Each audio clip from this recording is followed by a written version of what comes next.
Le cœur et la raison de Jane Austen, partie 11 du livre audio, chapitre 44. Elinor, reculant en sursaut, avec un regard d'horreur à sa vue, obéit à la première impulsion de son cœur, en faisant aussitôt demi-tour pour sortir de la pièce, et sa main était déjà sur la serrure lorsque son geste fut arrêté du fait qu'il s'avança à la hâte en disant, d'une voix qui était plutôt celle d'un commandement que d'une prière, « Miss Dashwood, 1 demi-heure, 10 minutes, je vous supplie de rester. »« Non, monsieur, » répondit-elle avec fermeté, « je ne resterai pas. Vous ne pouvez avoir à me parler à moi. Les domestiques ont dû oublier de vous dire que monsieur Palmer n'est pas dans la maison. » « S'il m'avait dit, s'écria-t-il avec véhémence, que monsieur Palmer et tous les siens étaient chez le diable, cela ne m'aurait pas fait faire demi-tour à la porte. C'est avec vous que j'ai affaire, et avec vous seul. »« Avec moi ?» au comble de la stupéfaction.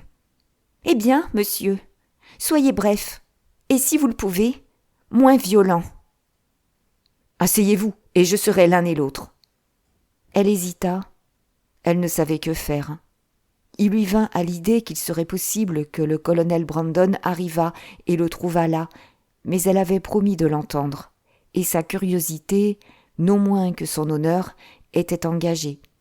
C'est pourquoi, après s'être recueillie un instant, elle conclut que la prudence exigeait la célérité, et que son acquiescement serait ce qu'il y aurait de mieux pour la favoriser. Elle se dirigea donc en silence vers la table et s'assit. Il prit la chaise en vis-à-vis, et, pendant 1 demi-minute, ni l'un ni l'autre ne prononça une parole. « Dépêchez-vous, monsieur, je vous en prie, » dit Elinor avec impatience. « Je n'ai pas de temps à gaspiller. » Il était assis dans une attitude de méditation profonde, et semblait ne pas l'entendre. « Votre sœur, » dit-il brusquement au bout d'un instant, « est hors de danger. Je l'ai appris par le domestique. Dieu en soit loué, mais est-ce vrai? Est-ce véritablement vrai? » Elinor fut incapable de parler. Il répéta sa demande avec une impatience encore accrue. « Pour l'amour de Dieu, dites-le-moi, est-elle hors de danger ou ne l'est-elle pas? » « Nous espérons qu'elle l'est. » Il se leva et traversa la pièce. « Si j'avais su cela il y a 1 demi-heure, mais puisque je suis effectivement ici, » parlant avec une vivacité forcée, tandis qu'il reprenait son siège, « qu'importe, pour une fois, Miss Dashwood, ce sera la dernière fois peut-être. Soyons joyeux ensemble. Je suis vraiment en humeur de gaieté, et dites-moi sincèrement, » une rougeur plus profonde lui empourprant les joues, « me prenez-vous plutôt pour un scélérat ou pour un imbécile? » Elinor le regarda avec plus d'étonnement que jamais. Elle commençait à croire qu'il devait avoir bu. L'étrangeté d'une telle visite et de semblables façons ne semblait pas pouvoir s'expliquer autrement. Et cette impression l'incita à se lever immédiatement en disant « Monsieur Willoughby, je vous conseille à présent de retourner à Combes. Je n'ai pas le loisir de rester plus longtemps avec vous. Quelle que soit l'affaire dont vous avez à m'entretenir, elle s'expliquera mieux et avec plus de calme demain. »« Je vous entends, » répondit-il avec un sourire expressif, et d'une voix parfaitement calme. « Oui, je suis fort gris. Il a suffi d'une pinte de porter avec mon bœuf froid à Marlborough pour me chavirer. »« À Marlborough ?» s'écria Elinor, de plus en plus incapable de comprendre où il voulait en venir. « Oui, j'ai quitté Londres ce matin à 8 heures, et les seules 10 minutes que j'ai passées hors de ma chaise de poste depuis ce moment m'ont permis de déjeuner à Marlborough. » La fermeté de sa manière et l'intelligence de son regard, tandis qu'il parlait, ayant convaincu Elinor que, quelle que pût être l'impardonnable folie quelconque qui l'amenait à Cleveland, il n'y était pas amené par l'ivresse. Elle dit, après un instant de recueillement, « Monsieur Willoughby, vous devriez sentir, et moi je le sens effectivement, qu'après ce qui s'est passé, Il faut, pour que vous veniez ici de cette façon, et que vous vous imposiez à mon intention, une excuse toute spéciale. Qu'est-ce que vous entendez par là ? J'entends, dit-il, avec une énergie pleine de sérieux, faire en sorte, si je le peux, que vous me haïssiez tant soit peu moins que vous ne le faites à présent. J'entends vous offrir une espèce d'explication, des excuses, en quelque sorte, pour le passé.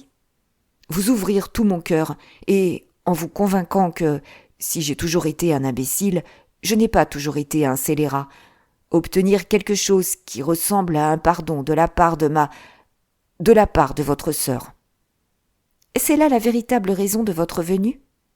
Oui, sur mon âme, répondit-il avec une chaleur qui rappela au souvenir d'Elinor tout le Willoughby de jadis, et l'obligea, malgré elle, à le croire sincère. Si c'est là tout, vous pouvez déjà être satisfait, car Marianne vous pardonne. Elle vous a pardonné depuis longtemps. C'est vrai, s'écria-t-il, du même ton pénétré d'ardeur. Alors, elle m'a pardonné avant qu'elle n'eût dû le faire. Mais elle me pardonnera à nouveau, et pour des motifs plus raisonnables. Voulez-vous m'écouter, à présent ? Elinor inclina la tête en signe d'assentiment. Je ne sais, dit-il, après un silence d'expectative de la part d'Elinor et de recueillement de la sienne. Comment vous avez pu, quant à vous, expliquer ma conduite envers votre sœur, ni quel motif diabolique vous avez pu m'imputer. Peut-être votre opinion sur moi ne sera-t-elle guère améliorée. Mais cela vaut la peine d'essayer, et vous entendrez tout. Au début de mes relations d'intimité avec votre famille, je n'avais d'autre intention, d'autre but à cette connaissance que de passer agréablement le temps que j'étais obligé de consacrer au Devonshire. Plus agréablement que je ne l'avais encore jamais fait. La personne ravissante et les façons intéressantes de votre sœur ne pouvaient faire autrement que me plaire, et son attitude envers moi, dès le début, fut d'un genre... Il est étonnant que je songe à ce qu'était cette attitude, et à ce qu'elle était, elle, que mon cœur ait été aussi insensible. Mais au début, je l'avoue, ma vanité seule y trouva quelque aliment. Insouciant de son bonheur, ne songeant qu'à mon propre amusement, me laissant aller à des sentiments auxquels je n'avais toujours été que trop habitué à m'abandonner, je m'efforçais, par tous les moyens en mon pouvoir, de me rendre agréable pour elle, sans nul dessein de payer son affection de retour. Miss Dashwood, à ce point de son récit, tourna sur lui les yeux, chargés du mépris le plus courroucé, et l'arrêta en disant « Il m'est guère utile, monsieur Willoughby, que vous poursuiviez votre récit, ni que j'en entende davantage. Un début tel que celui-là ne peut comporter aucune suite. Épargnez-moi la peine d'en entendre plus long à ce sujet. »« J'insiste pour que vous en entendiez la totalité, » répondit-il. « Ma fortune n'a jamais été considérable, et j'ai toujours été dépensier. J'ai toujours été habitué à me mêler à des gens de revenus supérieurs aux miens. Chaque année, depuis ma majorité, ou même plus tôt, je crois, a accru mes dettes. Et bien que la mort de ma vieille cousine, Mrs. Smith, dût me libérer, comme cet événement était incertain et peut-être fort éloigné, j'avais eu depuis quelque temps l'intention de me remettre à flot en épousant une femme possédant de la fortune. Il ne pouvait donc être question de m'attacher à votre sœur, et c'est avec une absence de générosité, un égoïsme, une cruauté, qu'aucun regard indigné, aucun air méprisant, même de votre part, Miss Dashwood, ne pourra jamais réprouver exagérément, que j'agissais de cette façon, essayant d'engager son affection sans la moindre idée de la payer de retour. Mais il y a une chose à dire en ma faveur, même en cet état détestable de vanité égoïste.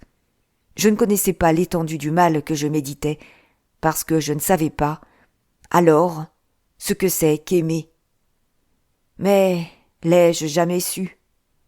On peut, à bon droit, en douter, car si j'avais véritablement aimé, aurais-je pu sacrifier mes sentiments à la vanité, à la cupidité ? Ou, qui plus est, aurais-je pu sacrifier les siens ? Mais je le fis. Afin d'éviter une relative pauvreté, que son affection et sa compagnie auraient privé de toutes ces horreurs, j'ai, en me haussant à la richesse, perdu tout ce qui pouvait en faire un bienfait. « Vous vous êtes donc cru, à un certain moment, dit Elinor, légèrement radoucie, attaché à elle ? Avoir résisté à de tels attraits, être resté insensible à une telle tendresse. Y a-t-il un homme au monde qui l'eût pu ? Oui, je me suis découvert, peu à peu, sincèrement attaché à elle. Et les moments les plus heureux de ma vie ont été ceux que j'ai passés avec elle, alors que je sentais que mes intentions étaient strictement honorables et mes sentiments irréprochables. Même à ce moment, toutefois, alors que j'étais pleinement résolu à lui faire ma cour, je me suis laissé aller, d'une façon fort peu convenable, à remettre de jour en jour l'instant de le faire. Parce que j'hésitais à m'engager pendant que ma situation matérielle était si gravement embarrassée. Je ne veux pas raisonner ici, et je ne veux pas, non plus, m'arrêter pour vous permettre d'insister sur l'absurdité, et puis encore qu'il y avait de ma part à me faire scrupule d'engager ma foi là où j'étais déjà engagé par l'honneur. Les événements ont prouvé que j'étais un imbécile plein de ruses, recherchant avec beaucoup de circonspection une occasion possible de me rendre méprisable et misérable à jamais. Enfin, pourtant, ma résolution fut prise, et je m'étais décidé, dès que je pourrais m'assurer un entretien seul à seul avec elle, à justifier les attentions dont je l'avais aussi invariablement comblée, et à l'assurer ouvertement d'une affection que j'avais déjà eu tant de mal à manifester. Mais entre-temps, dans l'espace des heures fort peu nombreuses qui devaient s'écouler avant que je n'eusse l'occasion de lui parler en tête-à-tête, il se produisit un événement malencontreux qui mit à mal toutes mes résolutions et avec elles toute ma tranquillité. On avait fait une découverte. Ici, il hésita et baissa les yeux. Mrs. Smith avait, d'une façon ou d'une autre, eu vent. J'imagine que ce devait être par quelques parents éloignés qui avaient intérêt à me priver de ces bonnes grâces. D'une affaire, d'une liaison. Mais il est inutile que je m'explique davantage, ajouta-t-il, la regardant, le teint plus empourpré et l'œil interrogateur. Votre intimité est toute spéciale. Vous avez probablement appris depuis longtemps toute l'histoire. En effet, répliqua Elinor, rougissant de même, et se durcissant de nouveau le cœur à l'encontre de toute compassion pour lui. J'ai tout appris. Et comment vous comptez vous laver d'une part de votre culpabilité dans cette affreuse affaire, voilà qui, je l'avoue, dépasse mon entendement. Rappelez-vous, s'écria Willoughby, de qui vous en tenez le récit. Pouvait-il être impartial ? Je reconnais que la situation et la réputation de la personne auraient dû être respectées de moi. Je n'ai pas l'intention de me justifier, mais en même temps, je ne puis vous laisser dans la supposition que je n'ai aucun argument à faire valoir. Que parce qu'elle a été lésée, elle était irréprochable, et que, parce que j'ai été un libertin, il faut qu'elle soit une sainte. Si la violence de sa passion, la faiblesse de son intelligence, mais je n'ai pas l'intention de me défendre. Son affection pour moi méritait d'être mieux traitée, et c'est avec de vifs reproches envers moi-même que je me rappelle souvent la tendresse qui, pendant un temps très court, a eu le pouvoir de se faire payer de retour. Je voudrais de tout mon cœur que cela n'eût jamais été. Mais elle n'est pas la seule à qui j'ai fait du tort, et j'ai blessé une personne dont l'affection pour moi, puis-je le dire, était à peine moins ardente que la sienne, et dont l'esprit était... Oh, à quel point supérieur. Mais votre indifférence à l'égard de cette malheureuse fille, il faut que je le dise, quelque désagréable que puisse être pour moi la discussion d'un pareil sujet, votre indifférence n'excuse pas la négligence cruelle que vous avez eue pour elle. Ne vous croyez excusé par aucune faiblesse, aucun défaut naturel de compréhension de sa part dans la cruauté si manifeste de la vôtre. Vous deviez savoir que, pendant que vous vous amusiez dans le Devonshire, à la poursuite de nouveaux projets, toujours gais, toujours heureux, elle était réduite à l'indigence la plus extrême. Mais sur mon âme, je l'ignorais, répondit-il avec feu. Je ne me suis pas souvenu que j'avais omis de lui donner mon adresse, et le bon sens aurait pu lui indiquer le moyen de la découvrir. Eh bien, monsieur, et qu'a dit Mrs. Smith ? Elle m'a immédiatement reproché mon offense, et je vous laisse à deviner ma confusion. La pureté de sa vie, le formalisme de ses idées, son ignorance du monde, tout était contre moi. Le fait en soi, je ne pouvais pas le nier, et tous mes efforts en vue de l'adoucir ont été vains. Elle était disposée par avance, me semble-t-il, à douter de la moralité de ma conduite en général, et était, en outre, mécontente du peu d'attention, de la très petite portion de mon temps que je lui avais consacré au cours de ma visite du moment. Bref, cela se termina par une rupture totale. J'aurais pu me sauver par une seule mesure. Dans l'altitude de sa moralité, excellente femme, elle offrit de pardonner le passé, si je consentais à épouser Élisa. Cela ne se pouvait pas, et elle me signifia officiellement mon congé, me bannissant de ses faveurs et de sa maison. La nuit qui suivit cette affaire, je devais partir dans la matinée. Je la passais à délibérer sur ce qu'allait être ma conduite future. La lutte fut vive, mais elle se termina trop tôt. Mon affection pour Marianne, ma conviction profonde de l'attachement qu'elle éprouvait pour moi, tout cela fut insuffisant à contrebalancer cette crainte de la pauvreté, ou à vaincre ces idées fausses de la nécessité de la richesse que j'étais naturellement porté à entretenir et qu'avaient accru les fréquentations coûteuses. J'avais lieu de me croire sûr de celle qui est actuellement ma femme, s'il me plaisait de m'adresser à elle, et je me persuadais qu'il ne me restait pas autre chose à faire en prudence élémentaire. Une scène pénible m'attendait, cependant, avant que je ne puisse quitter le Devonshire. Je devais dîner chez vous le jour même, et il était donc nécessaire de présenter quelque excuse du fait que je ne tiendrais pas ce rendez-vous. Mais fallait-il faire ces excuses par écrit ou les présenter en personne ? Ce fut là un point longuement débattu. Il serait affreux, je le sentais, de voir Marianne, et je doutais même de pouvoir la revoir et m'en tenir à ma résolution. Sur ce point, toutefois, je sous-estimais ma propre magnanimité, comme les événements le confirmèrent, car je m'y rendis. Je la vis malheureuse, et je la quittai malheureuse. Je la quittai, en espérant ne jamais la revoir. « Pourquoi êtes-vous venu, monsieur Willoughby ?» dit Elinor d'un ton de reproche. « Un billet eût entièrement fait l'affaire. Pourquoi était-il nécessaire de venir en personne ?» C'était nécessaire à mon propre orgueil. Je ne pouvais supporter de quitter la région d'une façon qui pût vous inciter, vous ou les autres gens du voisinage, à soupçonner aucune part de ce qui s'était effectivement passé entre Mrs. Smith et moi, et je résolus, en conséquence, de passer par votre maisonnette, en route pour Honiton. Mais la vue de votre chère sœur me fut réellement fort pénible. Et pour comble de malchance, je la trouvai seule. Vous étiez toutes sorties, je ne sais où. Je n'étais partie que la veille au soir, si pleinement, si totalement résolue en moi-même à bien agir.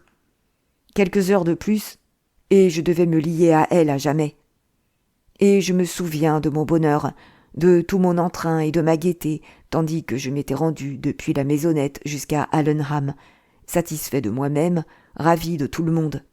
Mais, dans cette entrevue, la dernière de notre amitié, je l'abordai avec un sentiment de culpabilité qui me priva presque de toute faculté de feindre.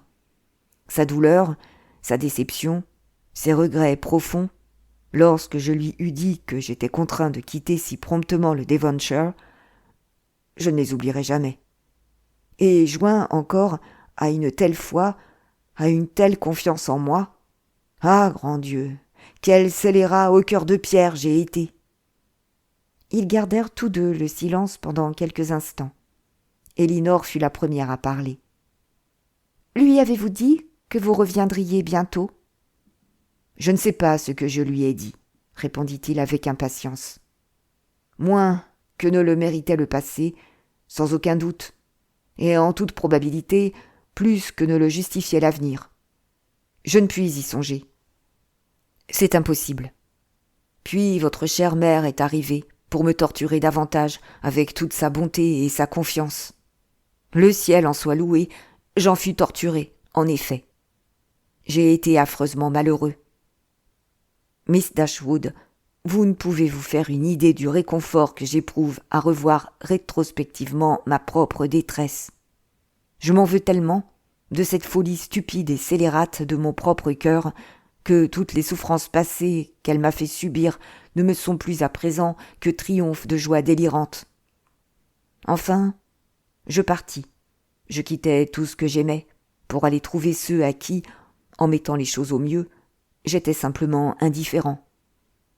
Mon voyage à Londres, voyage effectué avec mes propres chevaux, et, partant, si lent, personne à qui parler, mes propres réflexions si joyeuses, quand je regardais en avant, toutes choses si attrayantes, quand je regardais en arrière, vers Barton, un tableau si apaisant.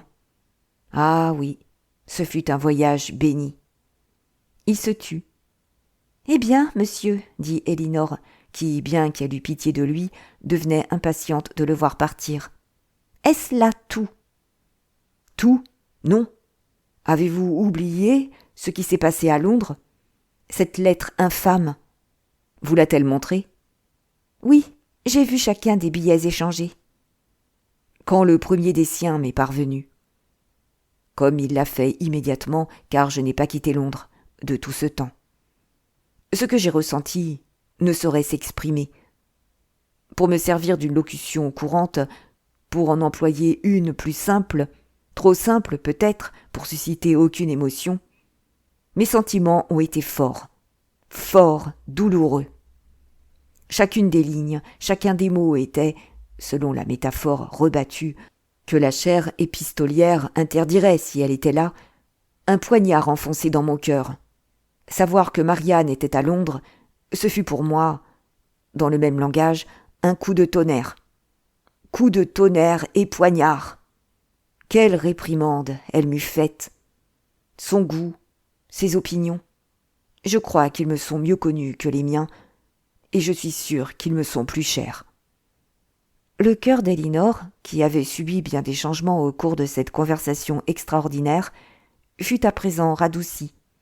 Elle sentit pourtant qu'il était de son devoir de mettre un frein, chez son compagnon, à des idées comme la dernière. « Voilà qui n'est pas bien, monsieur Willoughby. Souvenez-vous que vous êtes marié. Ne rapportez que ce qu'en conscience vous estimez nécessaire pour moi d'entendre. » Le billet de Marianne, en m'assurant que je lui étais toujours aussi cher qu'autrefois, que malgré les semaines nombreuses, si nombreuses, pendant lesquelles nous avions été séparés, elle était aussi constante dans ses propres sentiments, et aussi pleine de foi que jamais en la constance des miens, réveilla tous mes remords.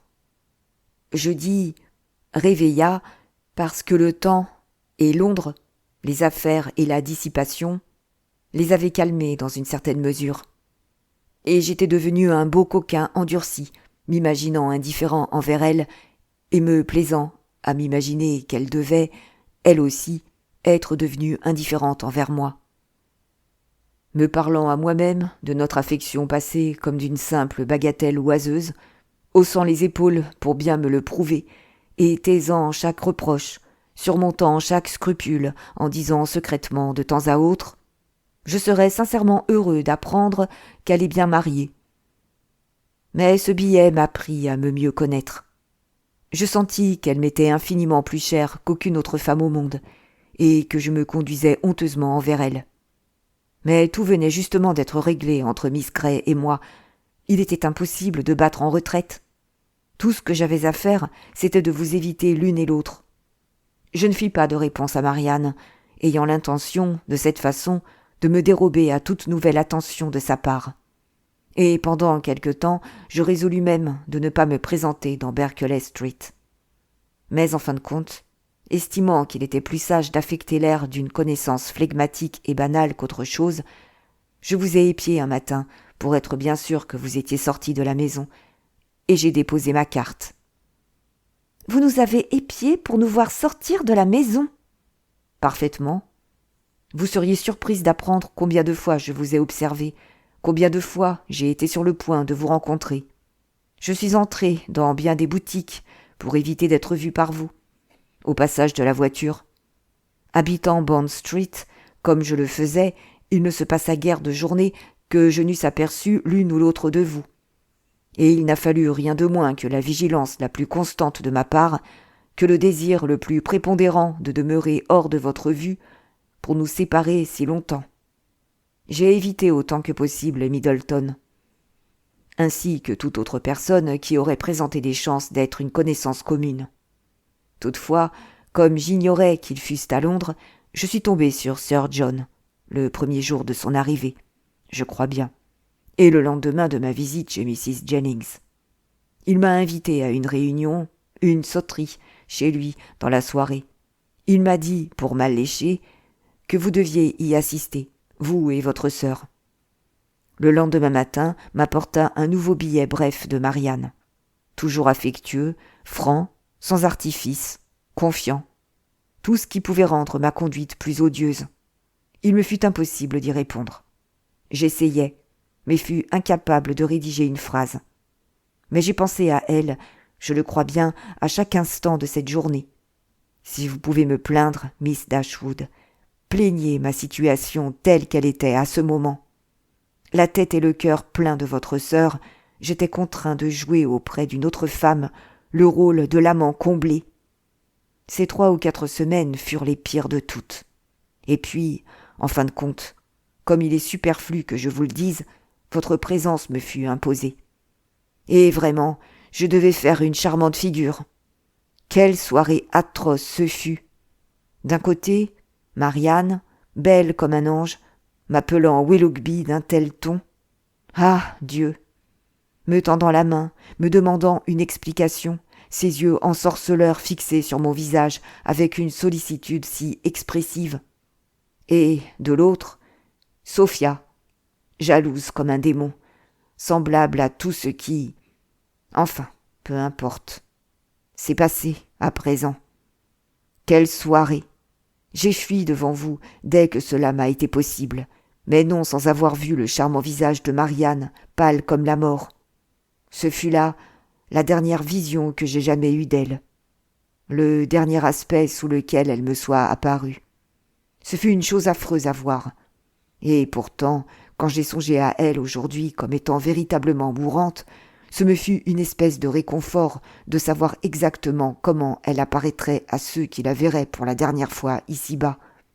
Elle a été devant moi, constamment devant moi, pendant mon voyage, avec le même aspect et le même teint.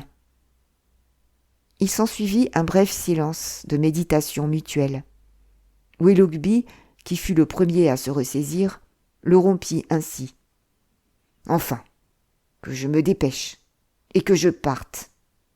Votre sœur va certainement mieux. Elle est certainement hors de danger. On nous l'a assuré. Votre pauvre mère aussi, folle de Marianne. Mais la lettre, monsieur Willoughby, votre lettre, à vous, n'avez-vous rien à dire à ce propos? Si, tout particulièrement. Votre sœur m'a écrit de nouveau, vous le savez, dès le lendemain matin. Vous savez ce qu'elle disait. Je déjeunais chez les Ellison, et l'on m'y apporta de mon logement sa lettre, avec quelques autres. Elle se trouva attirer le regard de Sophia avant d'avoir attiré le mien, et ses dimensions, l'élégance du papier, l'écriture, tout cela réuni lui donna immédiatement un soupçon. Elle avait vaguement eu vent, précédemment, de mes sentiments à l'égard de quelques jeunes personnes dans le Devonshire. Et ce qu'elle avait pu observer de ses yeux au cours de la soirée précédente lui avait révélé qui était la jeune fille et l'avait rendue plus jalouse que jamais. Affectant, en conséquence, cet air badin qui est charmant chez une femme qu'on aime, elle décacheta aussitôt la lettre et en lut le contenu. Elle fut bien payée de son impudence. Elle lut ce qui la rendit malheureuse. Sa misère, j'aurais pu la supporter. Mais sa colère, sa méchanceté, il fallait à tout prix l'apaiser. Et bref, que pensez-vous du style épistolaire de ma femme? Il était délicat, tendre, véritablement féminin, n'est-ce pas?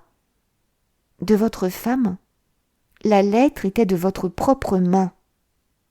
Oui, mais je n'ai eu à mon actif que d'avoir servilement copié les phrases auxquelles j'ai été honteux d'apposer mon nom. L'original était entièrement d'elle, ses propres pensées heureuses et sa charmante diction. Mais que pouvais-je faire ? Nous étions fiancés, tout était en cours de préparation, le jour presque fixé. Mais je parle comme un imbécile. La préparation, le jour. En termes sans embâge, son argent m'était nécessaire. Et dans une situation comme la mienne, il fallait tout faire pour éviter une rupture. Et au surplus, qu'importait à ma réputation auprès de Marianne et de ses amis le langage dans lequel était rédigée ma réponse. Elle ne devait avoir qu'un seul but. J'avais à me déclarer moi-même un scélérat, et que je le fisse avec une révérence ou avec bravache, cela avait peu d'importance. Je suis ruiné à jamais dans son opinion, me suis-je dit, en moi-même. Je suis exclu à jamais de leur compagnie. Elles me prennent déjà pour un individu sans principe. Cette lettre les forcera simplement à me prendre pour un individu ignoble. C'est ainsi que je raisonnais, tandis que, pris d'une sorte d'insouciance désespérée, je recopiais les mots de ma femme et me séparais des derniers souvenirs de Marianne. Ces 3 billets, malheureusement, ils étaient tous dans mon portefeuille, sinon j'en aurais nié l'existence, et les aurais conservés précieusement à jamais. J'ai été contraint de les produire, et n'ai même pas pu les baiser. Et la mèche de cheveux, je l'avais toujours portée sur moi. Aussi, dans le même portefeuille, qui fut alors fouillé par madame avec la virulence la plus insinuante. Cette mèche si chère, chacun des souvenirs, tout me fut arraché. « Vous avez le plus grand tort, monsieur Willoughby. Vous êtes fort répréhensible, » dit Elinor, dont la voix, malgré elle, trahissait l'émotion chargée de compassion. « Vous ne devriez parler de cette façon ni de Mrs. Willoughby, ni de ma sœur. Vous avez fait vous-même votre choix. Il ne vous a pas été imposé de force. Votre femme a droit à votre politesse, à votre respect, tout au moins. Il faut qu'elle vous soit attachée, sinon elle ne vous aurait pas épousé.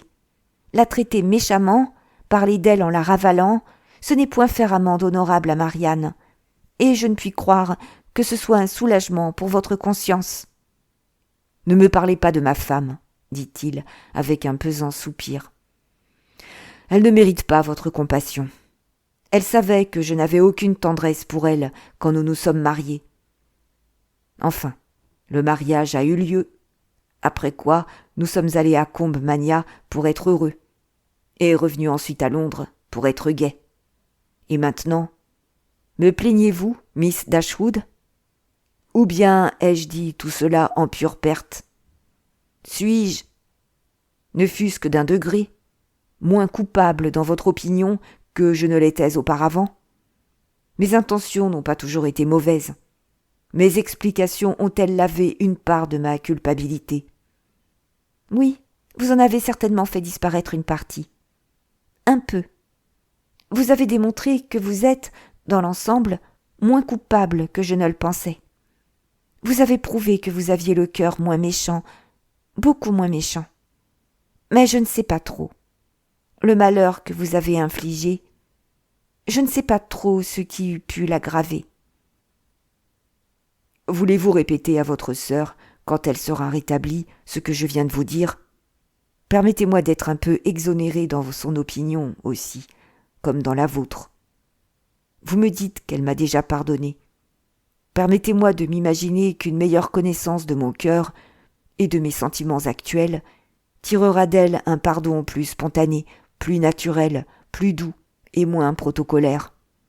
Dites-lui ma détresse et ma pénitence, dites-lui que mon cœur ne lui a jamais été inconstant et, si vous le voulez, qu'en cet instant, elle m'est plus chère que jamais.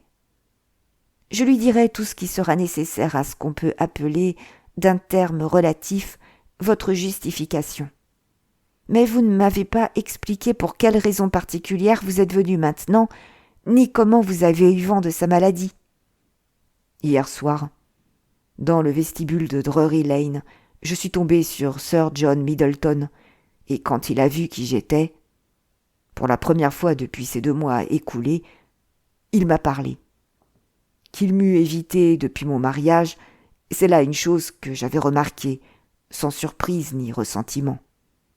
À présent, toutefois, son âme bienveillante, honnête, stupide, pleine d'indignation à mon égard et d'inquiétude pour votre sœur, ne put résister à la tentation de me dire ce qui, il le savait, aurait dû me contrarier affreusement, encore que, vraisemblablement, il ne crut pas qu'il en serait effectivement ainsi.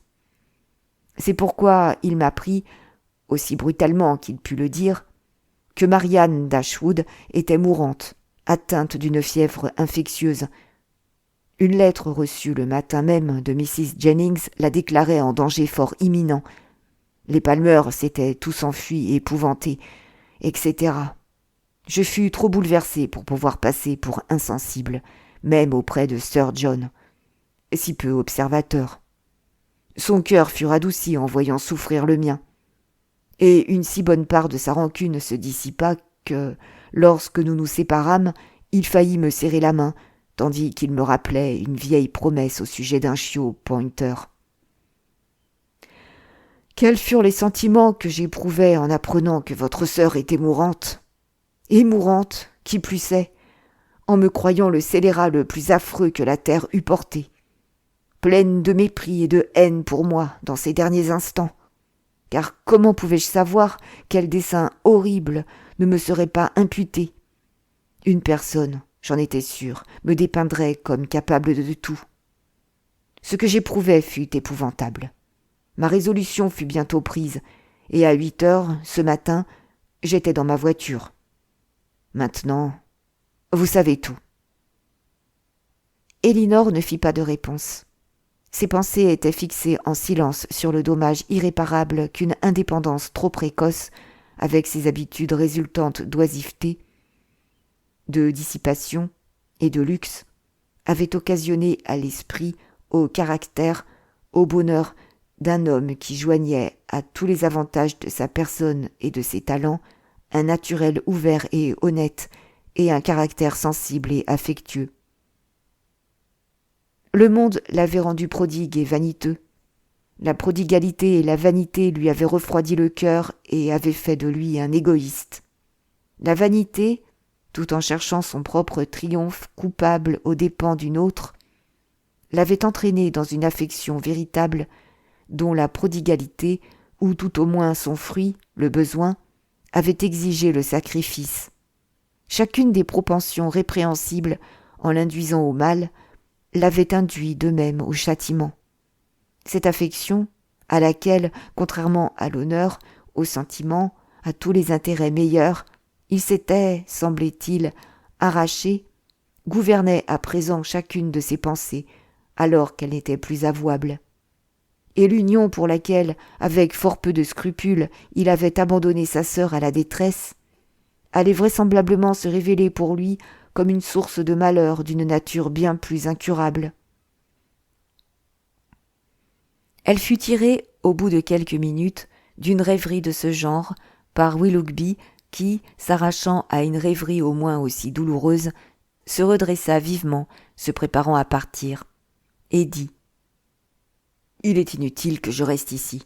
Il faut que je m'en aille. »« Retournez-vous à Londres ?»« Non, à Combe Mania. J'y ai affaire. De là, je repartirai pour Londres dans un jour ou 2. Au revoir. » Il tendit la main. Elle ne put refuser de lui donner la sienne, et la pressa avec affection. « Et vous avez un peu meilleure idée de moi qu'auparavant ?» dit-il, la laissant retomber, et s'appuyant à la cheminée, comme s'il avait oublié qu'il devait partir. Elinor lui en donna l'assurance, disant qu'elle lui pardonnait, qu'elle avait pitié de lui souhaitait du bien, qu'elle s'intéressait même à son bonheur, et ajouta quelques conseils bienveillants sur la meilleure conduite en vue de le favoriser. Sa réponse ne fut pas fort encourageante. « Quant à cela, dit-il, il faudra que je me frotte au monde de mon mieux. Le bonheur domestique est hors de question. Si, toutefois, je puis être autorisé à penser que vous et les vôtres prenez quelque intérêt à mon sort et à mes actes, il se peut que ce soit le moyen. Il se peut que cela me mette en garde. Du moins, il se peut que cela me donne une raison de vivre. Marianne, assurément, est perdue pour moi à jamais. Si même, par quelque hasard béni, j'étais de nouveau libre. Elinor l'arrêta d'une réprimande. « Eh bien, répondit-il, encore une fois, au revoir. Je vais partir maintenant, et je vivrai dans la crainte d'un seul événement. »« Que voulez-vous dire ? » ?»« Le mariage de votre sœur. »« Vous avez tout à fait tort de parler ainsi. Elle ne pourra jamais être plus perdue pour vous qu'elle ne l'est à présent. »« Mais elle sera gagnée par un autre. Et si cet autre se trouvait être celui-là même que, parmi tous, je pourrais le moins supporter, mais je ne veux plus rester pour me dépouiller moi-même de toute votre bienveillance chargée de compassion, en laissant voir que c'est là où j'ai causé le plus de mal, que je puis le moins pardonner. Au revoir. Que Dieu vous bénisse. » Et sur ces mots, il quitta la pièce, presque en courant. Chapitre 45. Elinor, pendant quelque temps, après qu'il l'eut quitté, pendant quelque temps même après que le bruit de sa voiture se fut amorti, demeura trop oppressée par une foule d'idées fort différentes en soi, mais dont la tristesse était le résultat général, pour songer même à sa sœur. Willoughby, l'homme que, voici une demi-heure seulement, elle avait eu en horreur comme le plus indigne des hommes, Willoughby, en dépit de toutes ses fautes, suscitait un degré de commisération pour les souffrances qu'elle avait produites, qui la contraignait à songer à lui, à présent, comme séparée à jamais de sa famille, avec une tendresse, un regret, proportionnés plutôt, comme elle ne tarda pas à se l'avouer à elle-même, au désir de celui-ci qu'à ses mérites. Elle sentait que l'influence de cet homme sur son esprit était rehaussée par des circonstances qui ne devaient, raisonnablement, avoir aucun poids.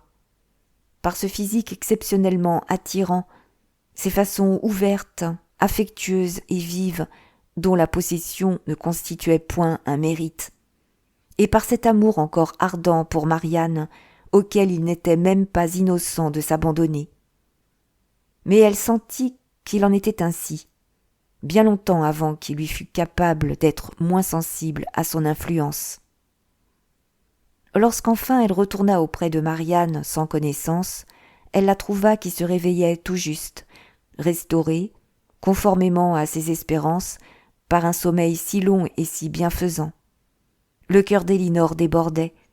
Le passé, le présent, l'avenir, la visite de Willoughby, le salut de Marianne et l'arrivée attendue de sa mère, tout cela réuni, la jeta dans une agitation d'esprit qui éloignait toute indication de fatigue et lui donnait simplement la crainte de se trahir devant sa sœur. Mais le délai pendant lequel cette crainte pouvait l'affecter fut bref, car, moins d'une demi-heure après que Willoughby eut quitté la maison, elle fut de nouveau appelée en bas par le bruit d'une autre voiture. Désireuse d'épargner à sa mère le moindre instant superflu d'incertitude affreuse, elle courut immédiatement au vestibule et arriva à la porte extérieure juste à temps pour recevoir et soutenir sa mère au moment où celle-ci y pénétrait. Mrs. Dashwood, dont la terreur, à mesure qu'il se rapprochait de la maison, avait presque été promise à la conviction que Marianne n'était plus, n'avait point de voix pour s'enquérir à son sujet, point de voix même pour Elinor. Mais celle-ci, sans attendre ni salutation ni interrogation, donna immédiatement le soulagement joyeux. Et sa mère, s'en saisissant avec toute son ardeur habituelle, fut à l'instant vaincue par son bonheur, tout autant qu'elle venait de l'être par ses craintes. Elle fut soutenue pour entrer au salon entre sa fille et son amie. Et là, versant des larmes de joie, quoique encore incapable de parler, elle embrassa maintes et maintes fois Elinor, se détournant d'elle de temps à autre pour presser la main du colonel Brandon, avec un regard qui exprimait à la fois sa gratitude et la conviction qu'il partageait avec elle la félicité du moment. Il la partageait, toutefois, dans un silence encore plus total que le sien. Aussitôt que Mrs. Dashwood se fut ressaisie, son premier désir fut de voir Marianne, et en 2 minutes, elle fut auprès de son enfant bien-aimé, que son absence, son malheur et son danger lui avaient rendu plus cher que jamais. Le ravissement d'Elinor, lorsqu'elle vit ce qu'elles éprouvèrent l'une et l'autre à se revoir, ne fut tenu en bride que par l'appréhension que Marianne n'en fût frustrée de sommeil. Mais Mrs. Dashwood sut être calme, elle sut même être prudente, quand la vie de son enfant était en jeu, et Marianne, satisfaite de savoir que sa mère était près d'elle, et se rendant compte qu'elle était trop faible pour causer, se soumit volontiers au silence et au calme prescrits par toutes les personnes de son entourage qui lui prodiguaient leurs soins. Mrs. Dashwood tint à veiller toute la nuit à son chevet, et Elinor, cédant aux supplications de sa mère, alla se coucher. Mais le repos, qu'une nuit d'insomnie totale et tant d'heures d'inquiétude la plus harcelante semblait rendre nécessaire, fut tenu éloigné par les irritantes préoccupations de son esprit. Willoughby, le pauvre Willoughby, comme elle se laissait aller à présent à l'appeler, était constamment dans ses pensées. Elle n'eût voulu, pour rien au monde, avoir manqué d'entendre sa défense, et elle se reprochait tantôt et tantôt s'absolvait de l'avoir jugé si durement auparavant. Mais sa promesse de tout conter à sa sœur lui fut invariablement douloureuse. Elle en redoutait l'accomplissement et redoutait l'effet qu'il pourrait avoir sur Marianne. Elle doutait qu'après une telle explication, elle pût jamais être heureuse avec un autre, et un instant, elle eût voulu que Willoughby fût veuf. Puis, se souvenant du colonel Brandon, elle s'adressa des reproches. Elle se dit que sa sœur était la récompense due aux souffrances et à la constance de celui-ci, bien plus qu'à celle de son rival, et souhaita tout plutôt que la mort de Mrs. Willoughby. Le choc de la mission du colonel Brandon à Barton avait été considérablement adouci par Mrs. Dashwood par ses craintes antérieures, car si grande était son inquiétude au sujet de Marianne, qu'elle avait déjà résolu de partir pour Cleveland le jour même, sans attendre d'autres nouvelles.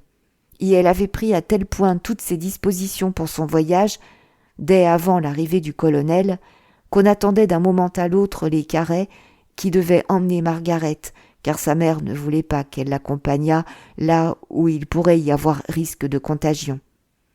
L'état de Marianne continua à s'améliorer de jour en jour, et la gaieté resplendissante de la mine et du moral de Mrs. Dashwood la proclamait, comme elle le déclara elle-même à maintes reprises, l'une des femmes les plus heureuses du monde. Il était impossible à Elinor d'entendre cette déclaration et d'en constater les preuves, sans se demander parfois si sa mère se souvenait jamais d'Edward. Mais Mrs. Dashwood, se fiant au récit fort modéré de la déception d'Elinor que celle-ci lui avait adressé, était amenée, par l'exubérance de sa joie, à ne songer qu'à ce qui pouvait l'accroître. Marianne lui était rendue, tirée d'un danger dans lequel elle avait à présent commencé à le sentir, le jugement erroné dont elle avait elle-même fait preuve en encourageant ce malheureux attachement à l'égard de Willoughby, avait contribué à la faire tomber. Et elle avait, dans son rétablissement, encore une autre source de joie, insoupçonnée d'Elinor.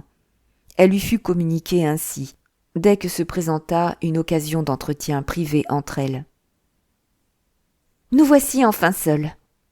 Mon Elinor, tu ne connais pas encore tout mon bonheur. Le colonel Brandon aime Marianne. Il me l'a dit lui-même. » Sa fille, se sentant tour à tour à la fois contente et peinée, surprise et non surprise, fut toute attention silencieuse.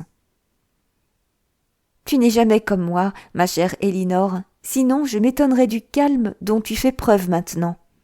Si j'avais délibérément exprimé un souhait de tout le bien possible pour les miens, j'aurais indiqué comme objet le plus désirable que le colonel Brandon pût épouser l'une de vous, et je crois que Marianne sera, de vous deux, la plus heureuse avec lui.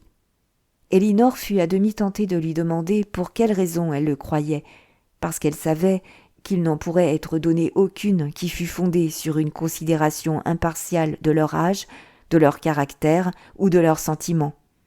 Mais il fallait toujours que sa mère se laissât emporter par son imagination quand il s'agissait de n'importe quel sujet intéressant. Aussi, au lieu de poser une question, laissa-t-elle passer cette affirmation avec un sourire. « Il m'a ouvert tout son cœur hier, pendant le voyage. Cela s'est révélé d'une façon absolument inopinée, sans aucune préméditation. Moi, comme tu le croiras facilement, je ne pouvais parler d'autre chose que de mon enfant. Lui, il ne pouvait pas dissimuler sa détresse. Je vis qu'elle était égale à la mienne. Et lui, estimant peut-être que la simple amitié, du train dont va à présent le monde, ne justifierait pas une sympathie aussi ardente, ou plutôt, sans rien penser du tout, je le suppose, m'a fait connaître son affection sincère, constante et tendre pour Marianne.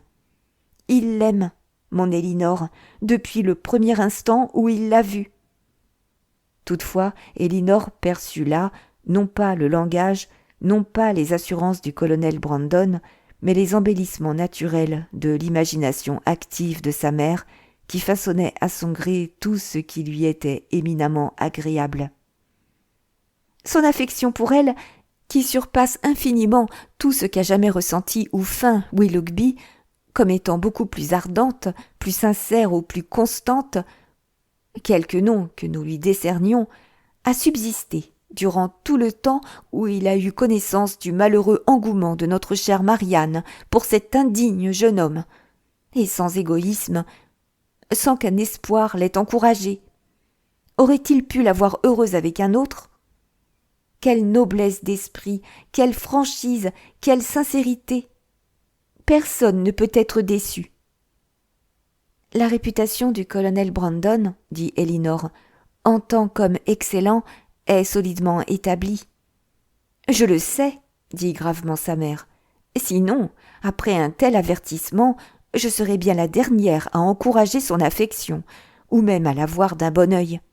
Mais le fait qu'il soit venu me chercher comme il l'a fait, avec une amitié aussi active, aussi serviable, suffit à prouver qu'il est l'un des plus dignes des hommes. Sa réputation, cependant, répondit Elinor, ne repose pas sur un seul acte de bonté, auquel l'eût incité son affection pour Marianne, en mettant hors de cause ses sentiments d'humanité. Mrs. Jennings et les Middleton le connaissent depuis longtemps et intimement. Ils ont pour lui un respect égal à leur amour, et moi-même, bien que je n'ai appris à le connaître que récemment, j'ai de lui une connaissance considérable.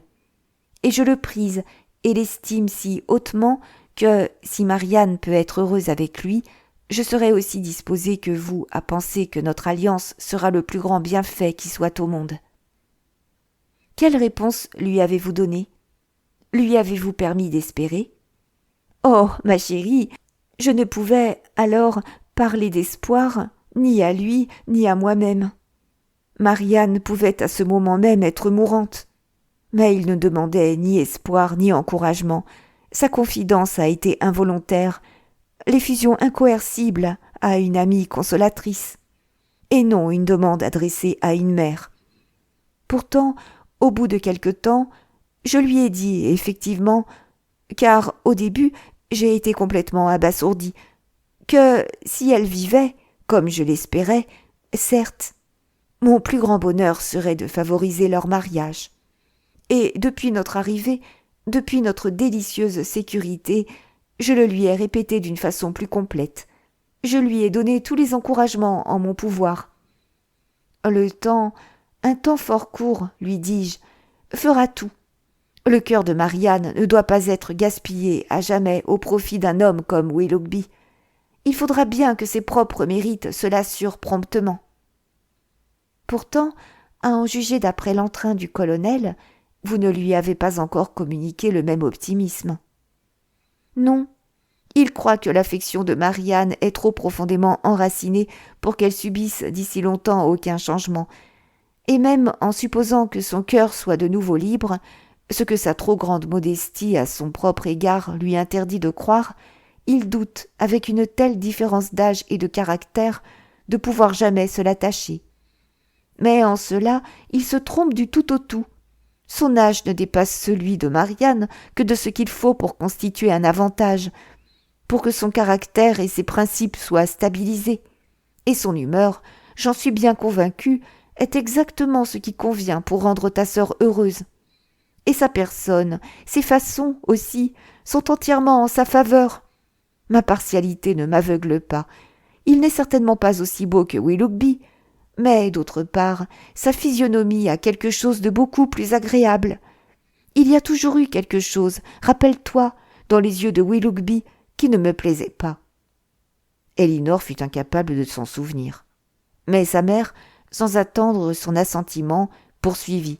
« Et ses façons, les façons du colonel, sont pour moi non seulement plus agréables que ne l'ont jamais été celles de Willoughby, mais elles sont d'un genre qui, je le sais fort bien, les rendra plus solidement attachantes pour Marianne. Leur douceur, leurs égards authentiques pour autrui et leur simplicité virile et non étudiée s'accordent beaucoup mieux avec le caractère véritable de ta sœur que la vivacité, souvent artificielle et souvent importune, de l'autre. Je suis bien sûre que si Willoughby s'était révélé aussi véritablement aimable qu'il s'est démontré être tout le contraire, Marianne n'aurait cependant jamais été aussi heureuse avec lui qu'elle le sera avec le colonel Brandon. » Elle se tut un instant. Sa fille ne pouvait être tout à fait de son avis, mais son désaccord ne se fit pas entendre et n'offensa donc personne. « À Delaford, elle sera pour moi à une distance qui la rendra facilement accessible, » ajouta Mrs. Dashwood, « même si je reste à Barton. Et, en toute probabilité, car il paraît que c'est un grand village, voire, il doit certainement y avoir quelques petites maisons ou chaumières à proximité qui nous conviendraient tout aussi bien que notre résidence actuelle. » Pauvre Elinor! Voici que se présentait un nouveau projet pour l'amener à Delaford, mais son courage fut inébranlable. Et sa fortune aussi, car à mon âge, vois-tu, c'est une chose dont tout le monde se préoccupe. Et bien que je ne sache, ni ne désire en savoir le chiffre exact, je suis sûre qu'elle doit être sérieuse. Elles furent alors interrompues par l'entrée d'une tierce personne, et Elinor se retira pour réfléchir à tout cela à tête reposée, pour souhaiter plein succès à son ami, et pourtant, tout en le souhaitant, pour éprouver un frémissement douloureux pour Willoughby. Chapitre 46. La maladie de Marianne, bien qu'elle l'eût affaiblie en raison même de sa nature, n'avait pas été assez longue pour rendre son rétablissement lent. Et, aidé par sa jeunesse, sa vigueur naturelle et la présence de sa mère, il se poursuivit avec une régularité suffisante pour qu'elle pût, 4 jours après l'arrivée de celle-ci, se transporter dans le cabinet de toilette de Mrs. Palmer. Lorsqu'elle y fut, à sa propre requête instante, car elle était impatiente de donner libre cours à ses remerciements au colonel Brandon pour être allé chercher sa mère, il fut alors invité à lui faire une visite. Son émotion en entrant dans la pièce, en voyant la mine altérée de la jeune fille, et en recevant la main pâle qu'elle lui tendit immédiatement, fut telle que, selon les conjectures d'Elinor, elle devait provenir d'autre chose que de son affection pour Marianne, ou de la conscience qu'elle était connue des autres. Et elle ne tarda pas à découvrir, dans l'œil mélancolique du colonel et dans son teint changeant, cependant qu'il regardait la jeune fille, le retour probable dans son esprit de bien des incidents pénibles du passé, ramenés par la ressemblance entre Marianne et Élisa, déjà avouée, et à présent renforcée par l'œil cave, la peau maladive, la posture étendue qui trahissait sa faiblesse, et l'aveu chaleureux d'une obligation toute particulière. Mrs. Dashwood, non moins observatrice de ce qui se passait que sa fille, mais l'esprit fort différemment influencé, et, partant, observant avec un effet bien différent, ne vit, dans l'attitude du colonel, rien qui ne provînt des sensations les plus simples et les plus évidentes en soi, tandis qu'elle se persuadait de penser que, dans les actes et les paroles de Marianne, il naissait déjà quelque chose de plus que la gratitude. Au bout d'un jour ou deux, Marianne prenant visiblement des forces avec chaque période de 12 heures, Mrs. Dashwood, poussée également par ses propres désirs et par ceux de sa fille, commença à parler de regagner Barton. Des mesures qu'elle comptait prendre dépendaient celles de ses deux amies. Mrs. Jennings ne pouvait pas quitter Cleveland pendant le séjour des Dashwood, et le colonel Brandon fut bientôt amené, par leurs prières communes, à y considérer sa propre résidence comme également indiquée, sinon comme également indispensable. En retour, à la requête conjointe de celui-ci et de Mrs. Jennings, Mrs. Dashwood se laissa persuader d'accepter l'usage de la voiture du colonel pour son voyage de retour, afin que son enfant malade fût mieux à l'aise. Et le colonel, sur l'invitation conjointe de Mrs. Dashwood et de Mrs. Jennings, que sa bonté agissante rendait amicale et hospitalière pour les autres aussi bien que pour elle-même, s'engagea avec plaisir, en compensation, à se rendre en visite à la maisonnette dans un délai de quelques semaines. Le jour de la séparation et du départ arriva, et Marianne, après avoir pris congé, d'une façon toute spéciale et prolongée, de Mrs. Jennings, congé aussi plein de reconnaissance sérieuse, de respect et de bons souhaits que paraissait le mériter son propre cœur, en raison d'un aveu secret, d'un manque d'égards passés, et après avoir fait au colonel Brandon des adieux empreints de la cordialité d'une amie, reçut son aide empressée pour monter dans la voiture, dont il semblait tenir à ce qu'elle occupât au moins la moitié. Mrs. Dashwood et Elinor l'y suivirent ensuite, et les autres restèrent seuls, à parler des voyageurs et à prendre conscience de leur propre ennui, jusqu'à ce que Mrs. Jennings fût appelée à prendre place dans sa chaise de poste pour se consoler, par les bavardages de sa femme de chambre, de la perte de ses deux jeunes compagnes. Et le colonel Brandon, aussitôt après, reprit sa route solitaire pour se rendre à Delaford. Les Dashwood mirent 2 jours à effectuer le trajet, et Marianne supporta son voyage de l'une et de l'autre journée sans fatigue excessive. Tout ce que pouvait faire l'affection la plus zélée, les soins les plus empressés, pour augmenter son confort, fut le rôle de chacune de ses compagnes vigilantes, et chacune trouva sa récompense dans son bien-être corporel et le calme de ses esprits. Elinor fut particulièrement heureuse de constater ce dernier point. Elle, qui l'avait vue semaine sur semaine, souffrant si constamment, oppressée par une angoisse du cœur qu'elle n'avait ni le courage d'exprimer en paroles, ni la force d'âme de dissimuler, elle voyait à présent, avec une joie que nul autre ne pouvait partager à titre égal, une apparente tranquillité d'esprit qui, étant le résultat, espérait-elle, de méditations sérieuses, devait finalement l'amener au contentement et à la gaieté. À mesure qu'elle s'approchait de Barton et pénétrait dans des décors dont chacun des champs, chacun des arbres apportait quelque souvenir particulier ou douloureux, elle devenait silencieuse et pensive, et détournant son visage à leur regard, restait à contempler avec gravité le paysage au-delà de la fenêtre. Mais Elinor ne vit rien là qui suscitât l'étonnement ou le blâme, et lorsqu'elle vit, en aidant Marianne à descendre de voiture, qu'elle avait pleuré, elle n'y perçut qu'une émotion trop naturelle en soi pour rien susciter de moins tendre que la pitié, et, dans sa discrétion, digne de louange. Dans toutes ses façons ultérieures, elle reconnut l'ordonnance d'un esprit éveillé à un effort raisonnable.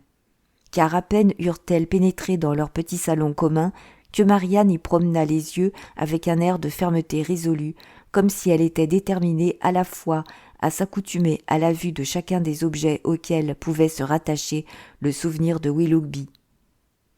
Elle parla peu, mais chacune de ses phrases tendait à la gaieté, et, bien qu'il lui échappât parfois un soupir, il ne s'évanouissait jamais sans qu'elle le rachetât d'un sourire. Après le dîner, elle voulut essayer son pianoforte. Elle s'y dirigea, mais la musique sur laquelle son regard se posa tout d'abord fut un opéra que lui avait procuré Willoughby, renfermant quelques-uns de leurs duos préférés et portant sur son feuillet extérieur son propre nom, écrit de la main du jeune homme. Cela ne convenait pas. Elle hocha la tête, écarta la musique et, après avoir fait courir ses doigts sur les touches, l'espace d'une minute, se plaignit de la faiblesse de ses mains et referma l'instrument, tout en déclarant, cependant, avec fermeté, qu'elle étudierait beaucoup à l'avenir. Le lendemain matin n'apporta aucun affaiblissement à ses symptômes heureux. Au contraire, l'esprit et le corps également fortifiés par le repos, elle avait une mine et une parole empreintes d'un entrain plus authentique, goûtant par avance le plaisir du retour de Margaret et parlant du cher cercle de famille qui allait alors se trouver reconstitué, de leurs occupations respectives et de leur joyeuse compagnie, comme du seul bonheur qui valût d'être souhaité. « Quand le temps se sera mis au beau et que j'aurai repris des forces, dit-elle, nous ferons tous les jours de longues promenades ensemble. Nous irons à la ferme en bordure de la colline et nous verrons ce que deviennent les enfants. Nous irons voir les nouvelles plantations de Sir John à Barton Cross et les terres abbatiales. Et nous irons souvent aux ruines anciennes du prieuré pour essayer d'en retrouver les fondations, aussi loin qu'elles s'étendaient, dit-on, jadis. Je sais que nous serons heureuses. Je sais que l'été s'écoulera dans le bonheur. J'ai l'intention de ne jamais me lever plus tard que 6 heures. Et depuis ce moment jusqu'au dîner, je partagerai tous mes instants entre la musique et la lecture. J'ai établi mon plan, et je suis décidée à faire des études sérieuses. Notre propre bibliothèque m'est trop familière pour que j'y aie recours pour autre chose que la simple distraction. Mais il y a, au parc, de nombreux ouvrages qui méritent bien d'être lus, et il y en a d'autres, de date plus récente, que je pourrais emprunter, je le sais, au colonel Brandon. En lisant seulement 6 heures par jour, je gagnerai au cours d'une année beaucoup d'instructions qui, je le sens, me manquent à présent. Elinor lui sut gré d'un plan qui débutait aussi noblement, bien qu'elle sourit de voir la même imagination ardente qui l'avait conduite à l'extrême de l'indolence languissante et du désespoir égoïste, à présent à l'œuvre pour introduire des excès dans un projet d'occupation aussi rationnel et de maîtrise de soi aussi vertueuse. Son sourire se changea pourtant en un soupir quand elle se souvint que sa promesse à Willoughby n'était pas encore tenue, car elle craignait d'avoir à communiquer à Marianne ce qui pourrait de nouveau lui troubler l'esprit et ruiner, pour quelque temps tout au moins, cette belle perspective de tranquillité bien remplie. Aussi, désireuse de retarder cette heure mauvaise, résolut-elle d'attendre que la santé de sa sœur fût plus solidement rétablie avant de la choisir. Mais cette résolution ne fut prise que pour être rompue. Marianne était rentrée chez elle depuis 2 ou 3 jours, avant que le temps ne fût assez beau pour qu'une convalescente comme elle l'était pût s'aventurer au dehors. Mais enfin, une matinée douce et bienveillante fit son apparition, propre à tenter les désirs de la fille et la confiance de la mère, et Marianne, s'appuyant au bras d'Elinor, fut autorisée à se promener aussi longtemps qu'elle le pourrait, sans fatigue, dans le chemin devant la maison. Les sœurs se mirent en route, d'un pas aussi lent que l'exigeait la faiblesse de Marianne, pour se livrer à un exercice qui n'avait point encore été essayé depuis sa maladie. Et elles ne s'étaient éloignées de la maison que jusqu'en un point d'où l'on avait une vue complète sur la colline, l'importante colline située à l'arrière, lorsque, s'arrêtant, les yeux tournés de ce côté, Marianne dit avec calme : « C'est là, exactement là, pointant d'une main, sur ce monticule en saillie. C'est là que je suis tombée. Et c'est là que j'ai vu pour la première fois Willoughby. » Sa voix se fit plus basse en prononçant le mot. Mais, se ranimant bientôt, elle ajouta : « Je rends grâce au ciel de pouvoir contempler cet endroit avec aussi peu de douleur. Parlerons-nous jamais de ce sujet-là, Elinor ? Cela fut dit d'un ton hésitant.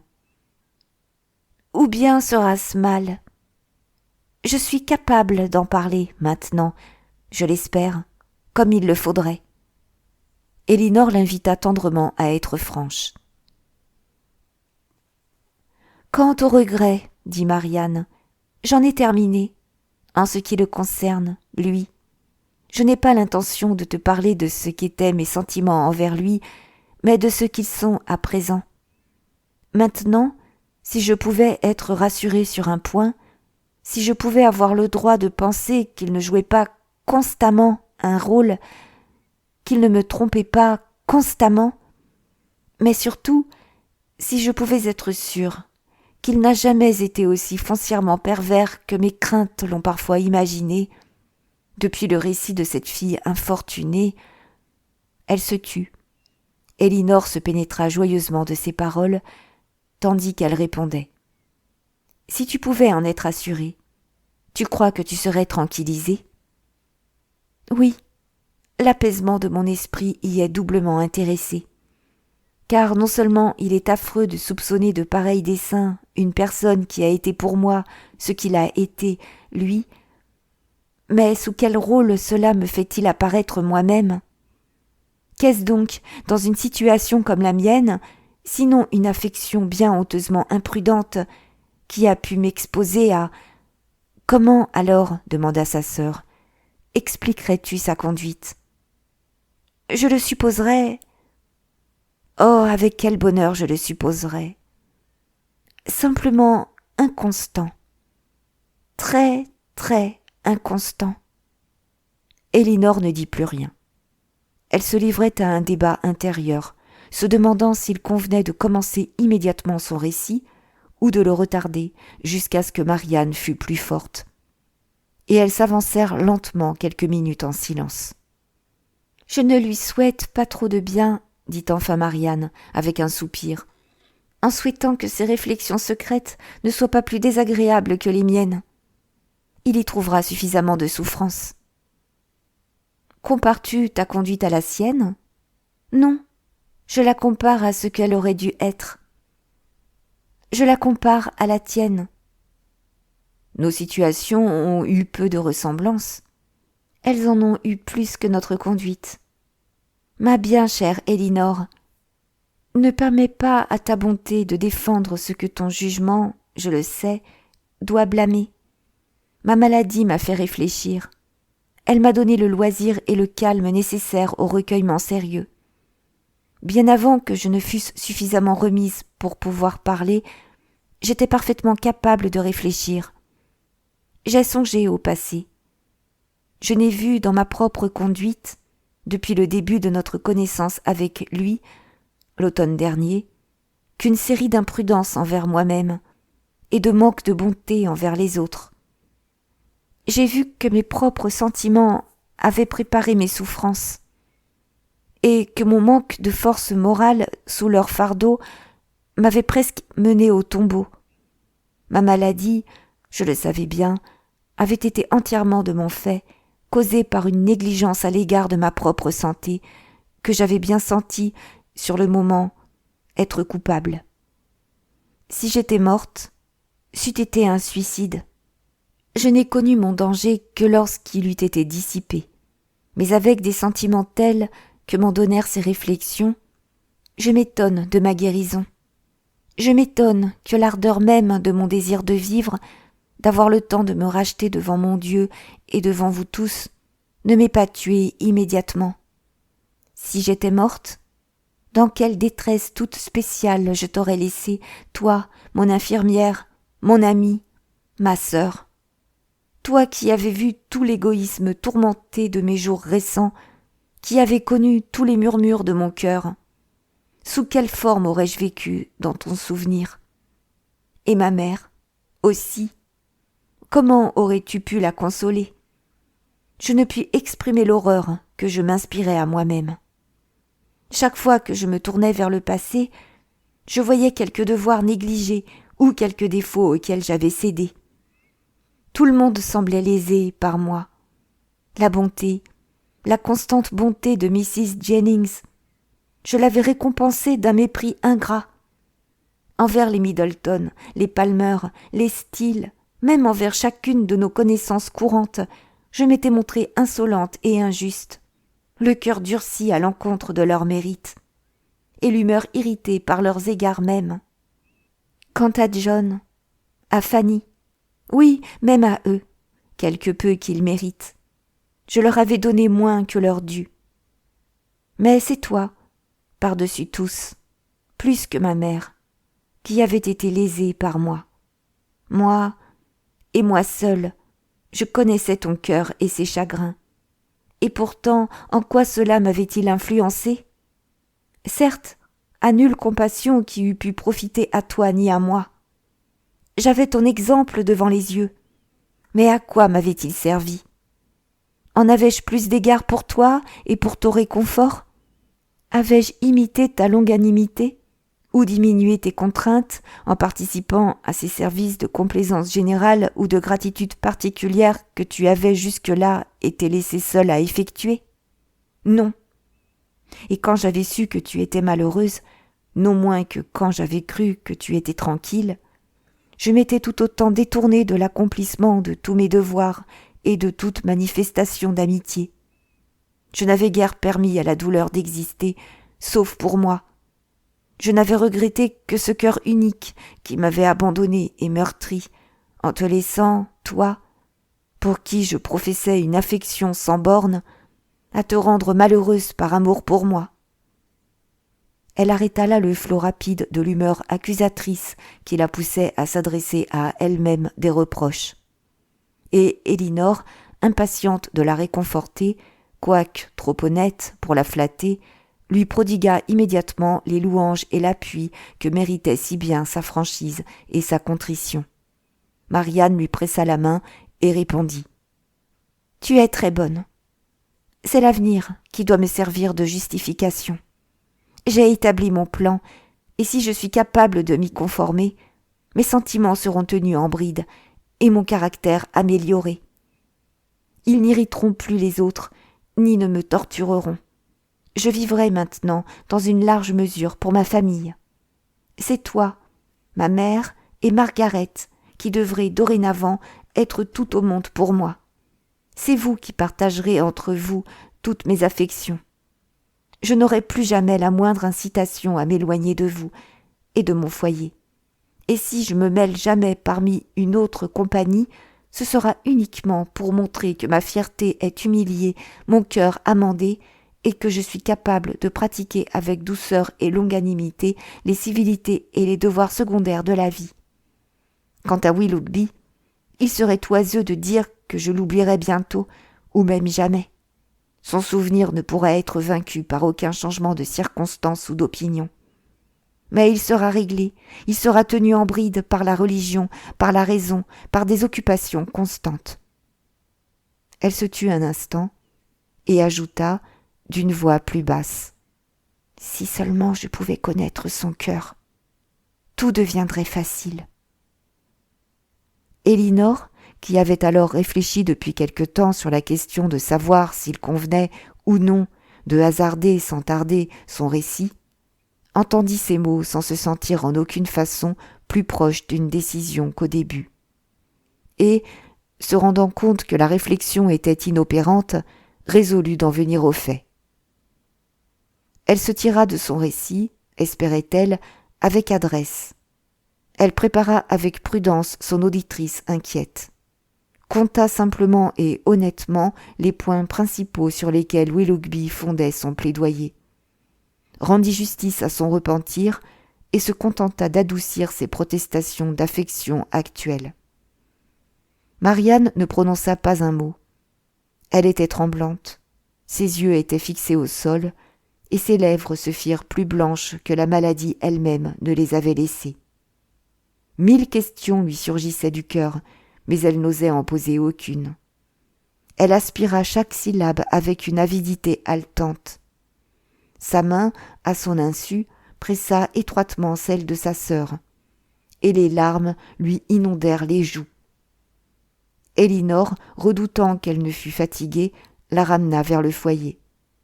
et jusqu'à ce qu'elles eussent atteint la porte de la maisonnette, imaginant sans peine quelle devait être sa curiosité, encore que nulle interrogation ne fût autorisée à l'exprimer, ne parla que de Willoughby et de la conversation qu'ils avaient eue ensemble. Et elle détailla soigneusement toutes les particularités de sa parole et de sa mine, là où elle pouvait se laisser aller sans danger aux détails. Aussitôt qu'elles furent entrées dans la maison, Marianne, avec un baiser de reconnaissance et ces quelques mots à peine articulés au travers de ses larmes, « Dis-le à maman », s'éloigna de sa sœur et monta lentement à l'étage. Elinor se refusa à tenter de troubler une solitude aussi raisonnable que celle qu'elle recherchait à présent, et, l'esprit occupé à en disposer par avance, non sans inquiétude, les résultats, et résolue à revenir sur ce sujet si Marianne omettait de le faire, elle se dirigea vers le salon pour obéir à l'injonction finale de sa sœur.